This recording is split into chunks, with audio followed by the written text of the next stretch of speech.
En cuanto al señor secretario de Hacienda, pues es una facultad que tiene la presidenta de someterla al Pleno.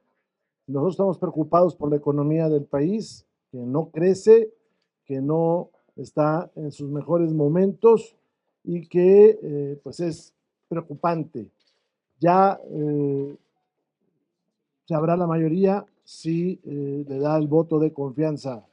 Nosotros analizaremos en lo particular esa designación para emitir nuestro voto. Yo en lo particular creo que debería ser otro el personaje en estos momentos. Segundo, en el caso de Jalisco, déjeme le cuento, sí hay entidades federativas que realizan trabajo con las familias de las víctimas y que además tienen mucho tiempo haciéndolo. Uno de esos casos es Coahuila, donde el señor gobernador Manolo Jiménez se reúne una vez por mes con las familias y lo hizo también en su momento el anterior gobernador y se inició esta práctica cuando yo tuve ese cargo. Segundo, las estadísticas están maquilladas en este país de homicidios. Es falso que ha bajado la violencia y lo hacen de las siguientes maneras. Primero, en la página de la Secretaría de Seguridad Pública desapareció una columna que se llamaba Fuentes Abiertas. Entonces, hoy tenemos que creer lo que las autoridades locales nos dicen y hay muchas omisiones. Segunda cosa ahí, ¿cómo lo hacen? Han crecido muchísimo las muertes sin causa identificada. No sé si por ahí traemos una lámina, pero yo se las voy a mandar en un rato. Han disminuido, han aumentado las muertes sin causa identificada, creciendo muchísimo. Por lo tanto, pues no están disminuyendo los homicidios, están disminuyendo, está disminuyendo la clasificación, que es distinto. Tercera, están aumentando las personas desaparecidas en el país de manera alarmante. Y cuarta, no se registran, no se registran, no se están registrando homicidios y se los vamos a demostrar mañana en la conferencia de prensa. Entonces, esas son las cuatro eh, mecanismos que utiliza el gobierno y Morena para decir que está disminuyendo la violencia y eso es falso, no está disminuyendo. Estas personas que fueron ahí masacradas reclaman justicia a sus familias y México. Y tenemos que saber qué pasó, quién fue omiso, si hubo intervención de autoridades y se debe castigar.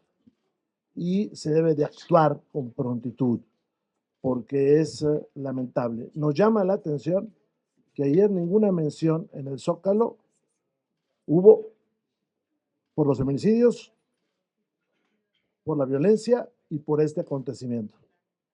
La siguiente pregunta.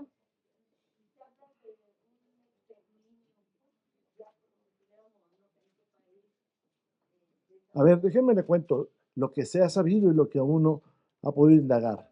A estas personas se les llevaba con engaños a reclutarse en un empleo y luego eran secuestrados y llevados para ser adiestrados y si no funcionaban, perdón la palabra, eran asesinados. Pero estas desapariciones en las centrales de autobuses de Guadalajara ya eran conocidas desde hace mucho tiempo y habíamos tenido omisión de las autoridades. Esa es la verdad. De nada. Es de Gustavo Castillo de Uno TV. Diputados, muy buenos días. Preguntarle, bueno, sé que es muy pronto, pero ¿cómo va a ir el PRI en las elecciones de Durango y Veracruz?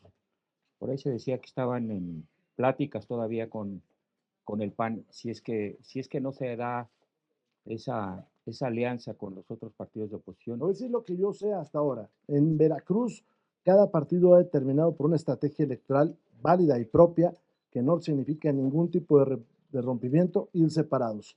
En Durango, lo más seguro es que vayamos en alianza en una buena parte de los municipios. Ya hay pláticas alentadoras a eso.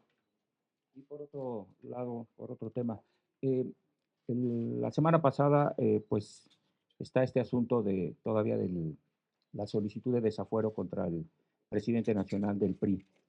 hablando con Germán Martínez, nos dijo que había llegado el expediente con un amparo, un poquito diferente a lo que usted nos había dicho, que ese caso ya está prácticamente cerrado, lo cual dice Hugo Eric que no, que todavía está activo esa situación con el presidente nacional del PRI. Quisiera saber su opinión, por favor. No, no es mi opinión, es lo que sucedió, lo que le voy a decir. Primero, el señor Alejandro Moreno tiene un fuero distinto al anterior. Primera. Segunda, no hay ninguna prueba contra él. Fue una persecución política. Tercera, ese expediente se desechó en su momento porque no hay pruebas. Y esto lo hizo la comisión instructora que concluyó sus funciones al término de la legislatura anterior. Y no hay prueba, y ahí sí, más o menos coincidimos,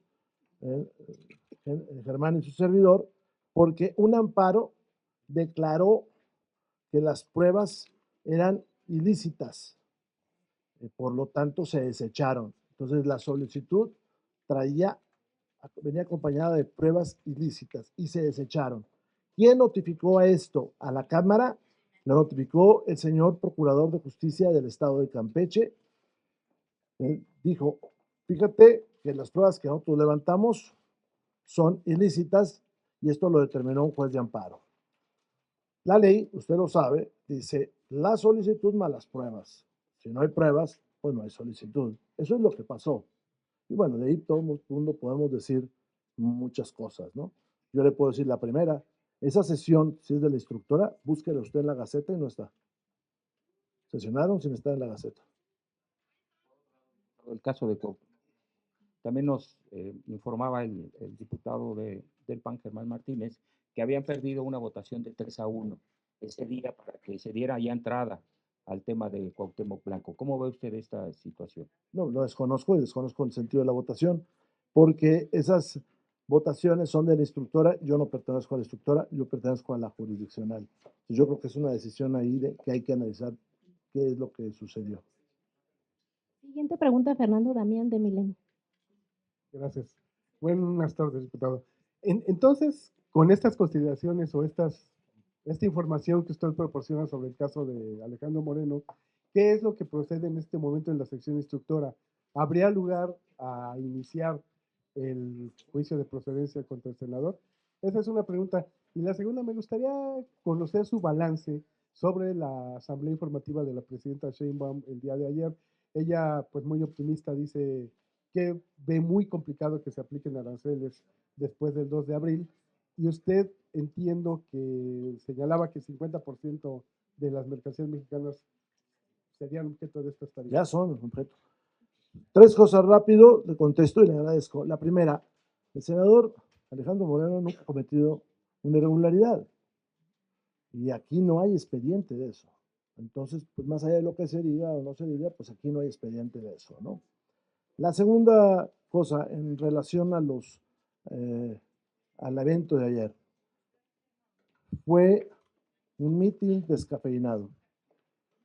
No representó la unidad nacional, porque no se generó un proceso de unidad nacional. Es decir, no estaba la oposición, para empezar.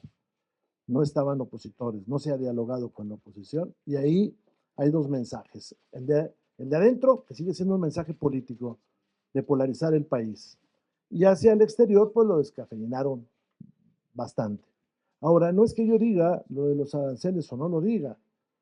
Si usted se fija, ¿qué fue lo que dijo el señor Trump? Dijo, los aranceles de aquello que está en el TEMEC se manda hasta el día 2 de enero. Pero lo que no está en el TEMEC continúa con aranceles del 25%. Estos que él impuso. ¿Qué no está en el TEMEC? La mitad de nuestras exportaciones. ¿Qué son esas exportaciones? Autopartes, material médico que aquí se produce, computadoras, televisores, cosas de este tipo, que en suma es la mitad. Ahora, el señor Trump está hablando de aranceles generalizados al mundo y una cosa que se llaman aranceles recíprocos, que en realidad es el trato fiscal que en cada país se da a los productos. Él quiere que sea el mismo trato fiscal. Yo creo que hay que esperarnos al día 2 para ver el resultado. Ahora, México obtuvo los mismos resultados que Canadá y Canadá sin las manifestaciones. Entonces llegamos a donde mismo. Creo que más tuvo influencia las tres grandes armadoras norteamericanas que se presentaron con el señor Trump a exigirle que, pues, que recapacitara. Esas armadoras, por cierto, están en los estados del norte. Perdón, Marisa, esta es la gráfica, Margarita, y ahorita se las pasa. Esta es una gráfica que además es pública, la han sacado algunos de sus medios, donde mire, la cifra negra son homicidio, muertes indeterminadas, violentas indeterminadas. Mire cómo creció de 210 a 391. Es la Ciudad de México, nada más la Ciudad de México. La cifra roja son los feminicidios, baja cuando sube la otra. Y estos son los homicidios de mujeres que no son feminicidios. Mire cómo sube. Están mintiendo, pero mintiendo. Yo traigo, no, pero yo traigo mi tema. Yo creo que ahora ya no lo encuentro, pero aquí traigo mi tema. Déjenme les cuento que aquí en esta Cámara se votó y en el Senado, lo votamos nosotros el año pasado, una reforma para llevar a la Constitución el salario mínimo profesional para médicos, enfermeras, doctores, profesores, soldados y policías, que es una de esas intromisiones de Andrés Manuel López Obrador para llamar al voto. La hizo el 5 de febrero. Se votó y resulta que no se ha publicado. Mañana va a ser declaratoria de constitucionalidad de la famosa ley del nepotismo que no es nepotismo. Entonces, ¿por qué esta no se ha publicado? Pues porque no hay dinero en este país y porque no se quiso modificar o incluir esto en el presupuesto del año pasado para hacer vigente este año. Este es el sistema de información de la Secretaría de Gobernación y dice que hay 31 estados, legislaturas, que ya lo votaron. Y ustedes lo pueden consultar. Tengo copia certificada de esto de hace unos minutos. Este es el de la Cámara de Senadores, que dice que hay 16 estados. Entonces, hay 16 estados acá y en gobernación hay 31. Esa es la diferencia. Están ocultando información para no publicar esta reforma y no hacer la declaratoria de constitucionalidad de esta reforma. Eso es tocho. ¿Cómo la ven?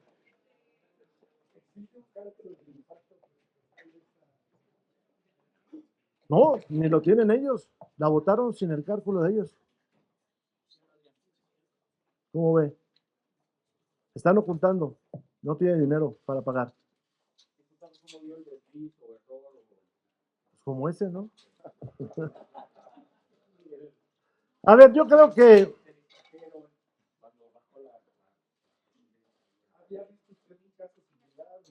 en algún acto público, en su carrera política. mire, yo los conozco a todos ellos y sé que son respetuosos. Lo de menos sería que yo me subiera al tren de decir otras cosas. Entonces yo los conozco a todos ellos y son respetuosos. Cometieron tal vez, bueno, un error.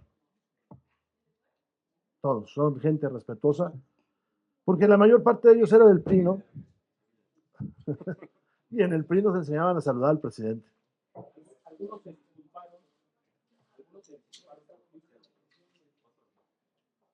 Bueno, pues eso ya es de cada quien, ¿no?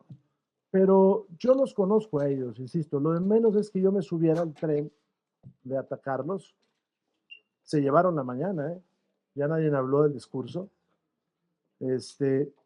Pero son gente respetuosa, ¿eh? En otras condiciones, pues no hubiera pasado nada. No, eso sí no. No, yo conozco a los que fueron funcionarios. Esos sí los conozco yo bien. Adán, a Ricardo, y son gente honrada, decente, políticamente correcta.